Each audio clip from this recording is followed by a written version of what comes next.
Hi everybody, I'm Edgar, and today we're going to continue our video series on Genesys Cloud AI. Specifically, we're going to be diving into the AI analytics and forecasting to optimize the contact center. That section will be led by Alexander. Okay, and in the following video, Alexander is going to touch upon the AI and analytics forecasting to optimize the contact center. With these feature sets that we will demonstrate, it's going to give you insights and guidance into some of the friction points within the contact center and to help you better strategize going forward with data-driven decisions. So the goal of these tools is to highlight some of the potential inefficiencies when it comes to staffing via the forecasting, enhance better decision-making with the AI-driven insights that are now available to the supervisor tool sets.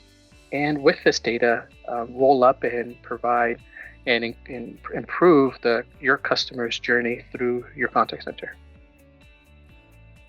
And with that, Alec, please take it away. All right, thanks, Edgar. So yeah, these bits and pieces that Genesys offers as part of that kind of optimized category when it comes to AI specifically is still being built upon. And when we were planning for this video, we were about to show a certain set of functionalities and features, specifically when it comes to AI analytics. But in the meantime, Genesys Cloud rolled out 2 new features that are actually tying into everything that we were about to talk, which is just a shower of how Genesys keeps investing and then into Genesys Cloud, into the platform, but also into the AI bit of the platform, which is kind of taking over more and more of Genesys native, I would say. All in all, the first on our list to check is the content search. Now, this view has been available in Genesys Cloud for a couple of years now, and it's kind of the interaction view, or it's the AI counterpart of the interaction view, from where you can actually inspect each interaction and also all the topics that were mentioned in those interactions, the sentiment scores, the sentiment score trends, the empathy scores, and then some general speech and text analytics acoustic metrics, such as customer talk versus agent talk, overtalk in percents, and even overtalk instances.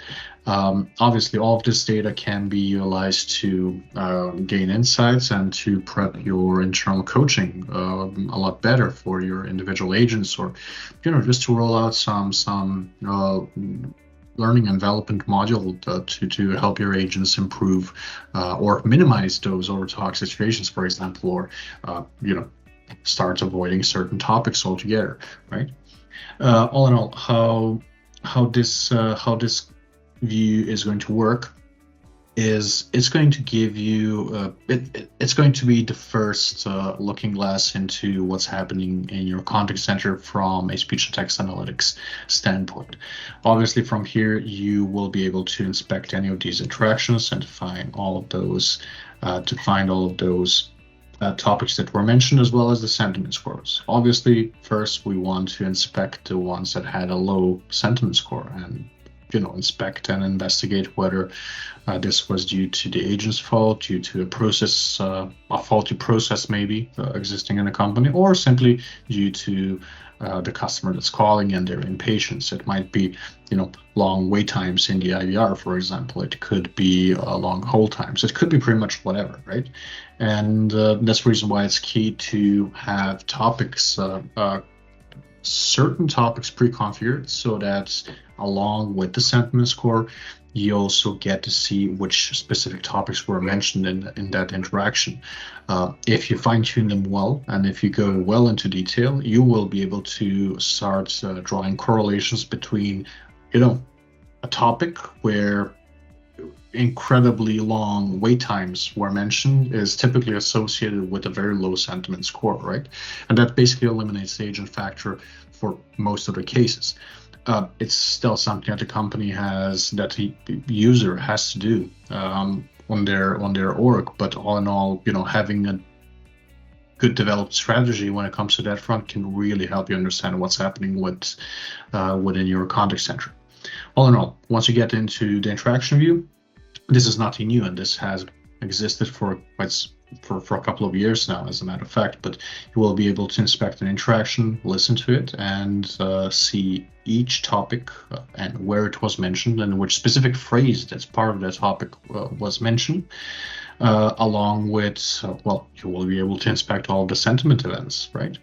Whether those could be positive, those could be negative. You can also inspect empty events coming from an agent or to the customer, basically. Those will also be can overlaid on top of the actual transcript, and you also get a short topic event or event summary, if you will, from where you can see all of those topics that were mentioned and just click on them, and that pretty much gets you to the recording or to the part of the recording where that topic happened, as well as the transcript. And as I said, this already existed for a couple of years, and this is already extremely useful, right? But right now, we also have the possibility to switch over to this AI Insights tab, which will give us an interaction summary. It will, just compress everything that was discussed into a meaningful paragraph. And then when we scroll down, it will also state, so the way I understand this, it will take into account the most positive overall sentiment and the most negative overall sentiment, and it will explain them and provide some reasons as to why it's a premium reduction and an unexpected increase type sentiment, or why it did happen, right? So just with that, you get another layer of that insights that you can then use to do some reporting, to do some deep analysis on how you're performing as a contact center, how your operations are working, etc. But this really only gets to the parts or the way it kind of connects neatly with the rest of the contact center and with operations and improvement or acting on those insights is when we create an evaluation score. And there is another new feature, as a matter of fact, on the evaluation score, which is AI scoring. This hasn't been available up until last week, literally. So, keeping in mind everything that we just saw, all of that level of insights that we have gotten from a broader view down to a one interaction and even one sentence view, now we get the possibility to set up an evaluation form and to have AI pre-fill that questionnaire or that scorecard, and it will also provide some reasonable reasons as to why the answer yes was selected, and then that ties in very nicely with the rest of the view that we got, meaning that we're pretty much optimizing and automating a lot of our day-to-day operations. And before I ask for any questions, sorry for keeping this long, is this still has to be reviewed by a human, right? Just to do some sense checking, just to do some reality checking, and just to have that last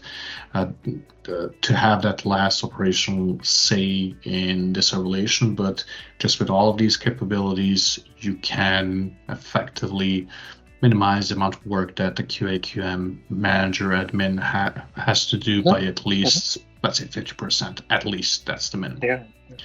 And I can also see there, Alec, how this could give the QM maybe a different perspective in answering that question, right? Absolutely. Absolutely. It might. So just provide some feedback. Not feedback, but my view of it. When you're actually evaluating an interaction, you will try to focus on that specific bit in the interaction where you think that introduction is happening, typically, right?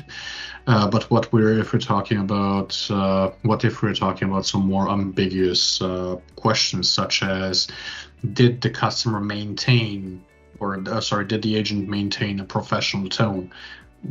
You cannot hear that only in one part of the recording. You actually have to listen through the whole call. And I know for a fact that QM specialists, they tend to fast forward the recordings because that's what they do during their whole day, and it's impossible to listen from A to Z each call. They have to skip forward. But with this, AI can actually capture that and provide some meaningful feedback on that, so that you don't actually have to listen to the whole recording. So it can compress what needs to be reviewed. So yes, definitely, I do agree with that. Right, and also, Yes, Fran. I was just going to jump in. So I can see that you're viewing that reasoning from the evaluator's perspective. If you're looking at that as an agent, do you also get that same reasoning provided to you? Because that could be really good at just giving a reason. Yeah, it's not available currently. So that's mostly the AI explaining to the evaluator, hey, this is why I pre-select this, why I think this is the answer, but you go ahead and check it out. But don't, if the evaluator actually wants to kind of copy that reasoning and provide it to the agents, they could technically just copy that and add that or paste it into the question comment. Technically, that's a possibility, and with that, you kind of close the whole loop. So I don't think that it's not a positive, it's not a negative. I think that you just need to have the possibility to do that. And I know for a fact that many companies most probably would not want to like this. Many companies would most probably not want to kind of have their agents know that AI is maybe evaluating their costs, which kind of makes sense. Like from a human standpoint, it's probably not going to be as positively received, right? But the possibility is there. If you want that, you can copy paste and then edit as needed. Definitely. What else do we got, Alec, to show? Yeah. So this is then tying very nicely into the other parts of that's on today's menu, which is basically WFM. Now, directly from here, and I think that it's a beautiful use case, and you can stay on one screen, inspect the interaction, get some insights, understand what's happening, evaluate the agent, and then if you see a very problematic call, such as this one, so for that we have minus 59% sentiment score, I definitely might want to consider to schedule a coaching session for this agent. So what I'm going to do is I'm just going to do that, right? And this will tie directly into WFM, into the schedulers that the agents have, as well as into the actual forecast, so that you don't have to reach out to the WFM specialist and ask, hey, when is the best time to take this person for a one-on-one? You can just do it directly if you do have the necessary rules and permissions, which I think is a beautiful addition to day-to-day contact center operations, basically. Also, we can schedule either self-facilitated coaching appointments, so that the agent actually has to go in and to listen to that recording and try and provide an objective, reason why they think, this scorecard is correct, or no, this score is not good. Or it could be facilitated by anybody. So, Edgar, why don't you coach me on this call? Oh, and we can also share insight details. So we actually get to share those AI insights that we have seen previously with the actual agent. Next, this is the interaction ID. So we can add multiple interaction IDs if we want to, but it's not going to be needed. And from here, we are able to check very specific weeks, and it will look at the schedules for both agent and the supervisor or manager, and compare and find the best possible time for that coaching to happen, based on, comparing it obviously to the forecast. As you can see, we're heavily understaffed for most of the time, but this is just a demo environment anyway, so these numbers are not that correct. So I'm just going to go ahead and pick up Thursday, April 17th, hit next, and as soon as I click finish, this will effectively appear in both of these user schedules, right? Also, there is a possibility to schedule certain notifications for these specific types of situations as well. That probably part of a more custom kind of use and utilization of Genesys WFM, but the possibility is there. So from an agent perspective, the demo training is here, and if I now go to the actual WFM admin side of things, I will be able to see this change in the schedule. So yeah, let's wait for the schedule to open up, and we will be able to inspect that coaching session that we've scheduled for the 17th. Yeah, so you can see it for Edgar and for Alex. No, this is all fine, and we did our check when it comes to the best possible time for this coaching to happen or to be scheduled. But even directly in the schedule editor, we are able to see what our required staff is, what our scheduled headcount is, what the difference is, and also we can see what the predicted service level, average speed of answer, and abandonment rates are. If we want to fine-tune this and move this a bit around, we absolutely can, and we will be able to inspect how that affects service level predictions right here and in the schedule editor, which is, I think, something that this is a relatively new feature. It got released maybe 6 months ago, approximately, but I still think that it's potentially underutilized currently with most of the contact centers, only because, want to get to it, it's kind of hidden, visually speaking. All in all, this is all based on the forecast, right? So what we want to do now is actually check on the forecast. And we did talk about forecasting in, a couple of times when we were having our unboxing videos and whatnot, right? But, the power of forecasting in Genesys Cloud really happens only because you have an AI that's built or layered on top of 25 different statistical and mathematical models. All of those models will do their predictions, and then that AI that's layered on top of it will look into the past, like do some back testing and see which of those models is the best fit for the queuing question, for the media typing question. And then it selects that forecast or that model as the ultimate source of truth for the forecasting period.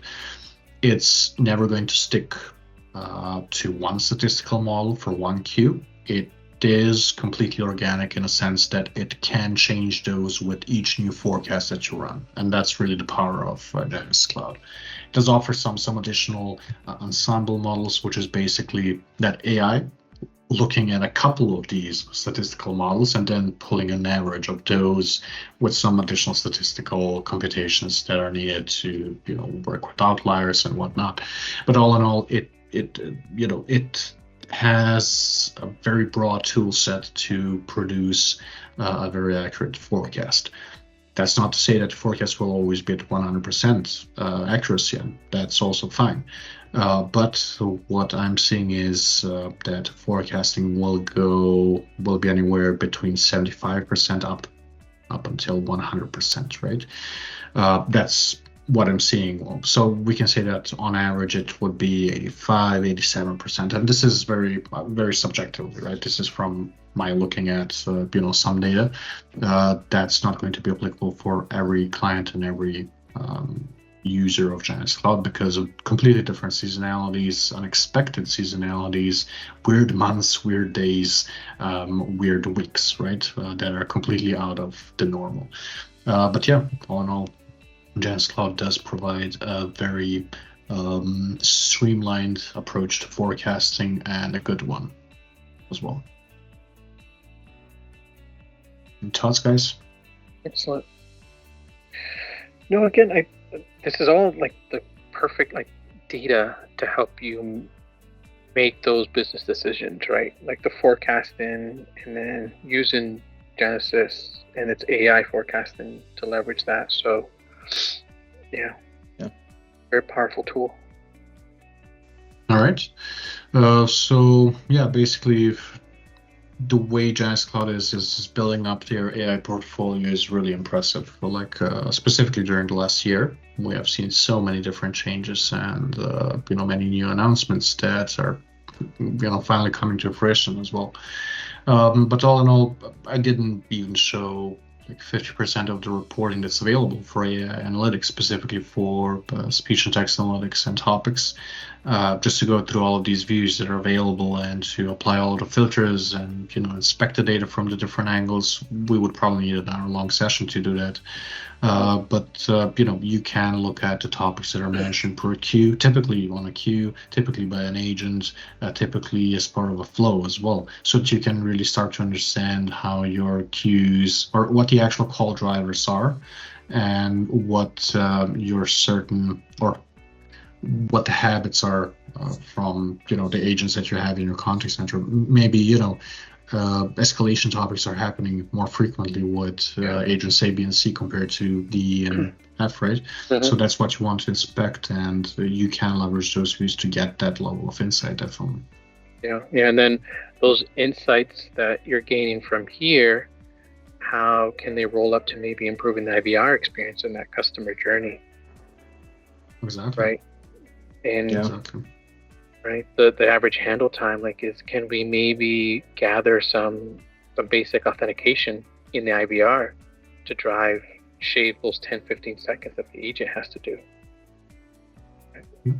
Yeah, so the value, like I was just mentioning, is one of the action items, right, is maybe shaving off some average handle time by front loading the IVR with some authentication questions and shaving time for the agent. All those tools, Alec, that you showed today really drive towards that, improving that customer journey. Yeah, no, I agree. And the possibilities are really infinite. It really boils down to how many resources you can dedicate to all of this analysis and understanding of behavior, of behaviors, and also how much you're willing to actually fine-tune the system, specifically when it comes to topics, right? You need to create topics for that represent meaningful insights for your company, not just meaningful insights overall, right?